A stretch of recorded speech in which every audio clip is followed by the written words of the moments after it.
एक शहर में एक बहुत ही अक्लमंद बूढ़ा रहता था, जिसकी दांशमंदी के चर्चे हर जगह थे। जब यह बात बादशाह तक पहुंची, तो वह डर गया कि कहीं यह बूढ़ा उसके तख्त पर कब्जा न कर ले।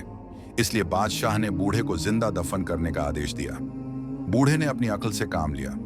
दफन होने से पहले उसने अपने कपड़ों में लोहे की एक प्लेट छुपा ली, जिससे वह सांस ले सकता था और जमीन के अंदर भी जिंदा रहा। कुछ ही दिनों बाद बादशाह के साथ एक हादसा हुआ। उसके गले में खाना फंस गया और कोई भी उपाय करने पर भी वह हड्डी का टुकड़ा नहीं निकला।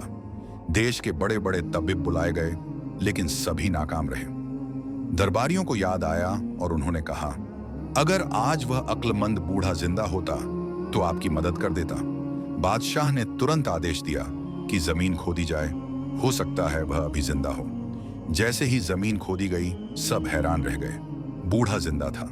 उसे सारी स्थिति के बारे में बताया गया और उसने बादशाह की मदद करने की सहमति दे दी। बूढ़ा बादशाह के पास गया और कहा, आपकी जान सिर्फ एक ही तरीके से बच सकती है। आपको अपने इकलौते बेटे की कुर्बानी देनी होगी। बादशाह ने बहुत हिचकिचाहट के बाद दरबारियों की सलाह मान ली। बादशाह बिस्तर पर लेटा हुआ था। उसके बेटे को लाया गया और बूढ़े के हाथ में चमकदार तलवार थी। बादशाह ने डर और पीड़ा में दूसरी ओर मुंह कर लिया, ताकि हत्या का नजारा न देखना पड़े। अचानक बादशाह ने जोरदार चीख सुनी। उसी के साथ बादशाह का गला खुल गया और फंसी हुई हड्डी बाहर आ गई। सच्चाई, बूढ़े ने शहजादे को पीछे हटा दिया था और सिर्फ एक उच्च आवाज में चीख मारी थी। इस अचानक भय और झटके की वजह से बादशाह के गले में फंसी हड्डी बाहर आ गई।